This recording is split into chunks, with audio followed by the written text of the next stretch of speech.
ان کی ہم نے تباہ کر دی ہیں. ان کا ایئر ڈیفنس سسٹم جو کہ S-400 جس کے اوپر ان کو بڑا مان تھا ہم نے وہ تباہ کر دیا ہے.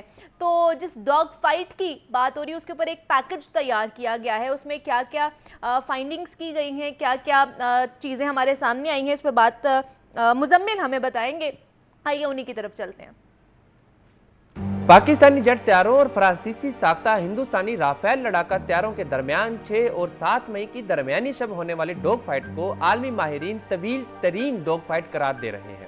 7 مئی کی شب 100 سے زائد لڑاکا طیاروں نے 1 گھنٹے تک اپنے ٹارگٹ کو نشانہ بنانے کی کوشش کی. مستقبل میں اس ڈاگ فائٹ کا جائزہ لینے سے دنیا بھر کے ملٹری آفیشلز کو جدید جنگ کے بہت سے نئے حربے اور حکمت عملی سمجھنے میں مدد ملے گی. اس طویل ڈاگ فائٹ میں بھارت کے رافیل طیاروں MiG-21 اور سوخوئی 30 MKIs نے حصہ لیا, جبکہ پاکستان کے JF-17 تھنڈر, F-16 اور J-10Cs نے حصہ لیا. بھارت کے کل 73 طیارے فضا میں رہے, جس کے مقابلے میں 27 پاکستانی جیٹ طیارے فضا میں فائٹ کا حصہ رہے. دونوں جانب سے ایک دوسرے کی سرحد عبور نہیں کی گئی, بلکہ کئی سو کلومیٹر دور سے ہی اپنے ہدف کو نشانہ بنانے کی کوشش کی گئی. اس مشکل اور کٹھن صورتحال میں پاکستان نے بھارت کے 3 رافیل اور 2 MiG-21 طیارے مار گرائے, جس پر دنیا بھر میں سنسنی پھیل گئی, کیونکہ ایسا تاریخ میں پہلی مرتبہ ہوا کہ فرانسیسی ساختہ جدید ٹیکنالوجی سے لیس رافیل طیارے کسی جھڑپ میں تباہ ہوئے. ابتدائی طور پر پاکستان کے اس کلیم کو دنیا نے شک کی نظر سے دیکھا, لیکن اس کے فوری بعد دنیا بھر کے معتبر میڈیا آؤٹ لیٹس جن میں BBC, CNN, sky news, Bloomberg اور گارڈین جیسے بڑے ادارے شامل ہیں, انہوں نے پاکستان کے دعوے اور موقف کی تصدیق کی. بھارتی ایئر فورس اور وزیر خارجہ نے اس پر لب کشائی کرنے کے بجائے کہا کہ اس پر جواب بعد میں دیں گے. پاکستان کے JF-17 تھنڈر 150 کلومیٹر تک اپنے ہدف کو آسانی سے نشانہ بنا لیتا ہے اور بالکل ہالی ووڈ فلمز میں دکھائے جانے والے سینز کی طرح اپنے ہدف کا تعاقب کرتا ہے, جبکہ رافیل 300 کلومیٹر تک اپنے ہدف کو نشانہ بنانے کی صلاحیت رکھتا ہے. پاکستان نے اس فائٹ میں چینی ساختہ میزائل PL-15 سے 250 کلومیٹر دور اڑتے رافیلز کو براہ راست نشانہ بنایا. اس کی تصدیق کے لیے ہم نے کچھ اہم میڈیا ہاؤسز کی تحقیق کو اپنی ویڈیو کا حصہ بنایا ہے. 2 امریکی حکام نے خبر رساں ادارے روئٹرز کو بھی کنفرم کیا ہے کہ بیجنگ اور اسلام آباد کے جدید ترین جیٹ طیارے کے لیے یہ ایک ممکنہ طور پر اہم سنگ میل ہے.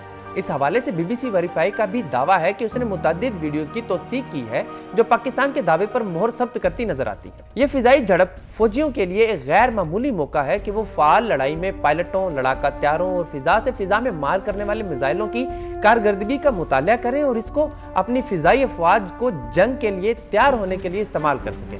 اب یہ سوال کہ پاکستانی جیٹ JF-17 تھنڈرز نے بھارتی رافیل گرائے. ماہرین کا کہنا ہے کہ دنیا بھر میں جدید ہتھیاروں کے براہ راست استعمال کا تجزیہ کیا جائے گا, بشمول چین اور امریکہ جو کہ تائیوان یا وسیع تر ایشیا پیسفک خطے میں ممکنہ تنازع کی تیاری کر رہے ہیں. ایک امریکی اہلکار نے نام ظاہر نہ کرنے کی شرط پر غیر ملکی ادارے روئٹرز کو بتایا کہ بہت زیادہ اعتماد ہے کہ پاکستان نے چینی ساختہ J-10C سے ہندوستانی لڑاکا طیاروں کے خلاف فضا سے فضا میں مار کی. سوشل میڈیا پوسٹ پر میٹیور کے خلاف چین کے PL-15 فضا سے فضا میں مار کرنے والے میزائل کی کارکردگی پر توجہ مرکوز کی گئی ہے. یہ ریڈار گائیڈڈ ہوا سے ہوا میں مار کرنے والا میزائل یورپی گروپ MBDA نے تیار کیا ہے, گو کہ ان ہتھیاروں کے استعمال کی کوئی سرکاری تصدیق نہیں ہوئی ہے. بین الاقوامی انسٹی ٹیوٹ فار اسٹریٹجک اسٹڈیز میں ملٹری ایروسپیس کے سینئر فیلو ڈگلس بیری نے کہا کہ آپ کے پاس مغرب کے سب سے زیادہ قابل ہتھیار کے مقابلے میں چین کا سب سے زیادہ قابل ہتھیار ہے. اگر تو واقعی یہ لے جایا جا رہا تھا تو یہ دنیا کے لیے حیران کن بات ہے. دفاعی صنعت کے ایک ایگزیکٹو نے گارڈین سے گفتگو میں کہا کہ PL-15 ایک بہت بڑا مسئلہ ہے. یہ ایسی چیز ہے جس پر امریکی فوج بہت زیادہ توجہ دیتی ہے. رافیل مینوفیکچرر ڈیسالٹ ایویشن نے اس سوال پر تبصرہ کرنے سے انکار کر دیا کہ آیا پاکستان نے فرانسیسی ساختہ جیٹ گرائے یا نہیں. مغربی تجزیہ کاروں کا کہنا ہے کہ اہم تفصیلات واضح نہیں ہے کہ پائلٹوں کو کس قسم کی تربیت ملی تھی.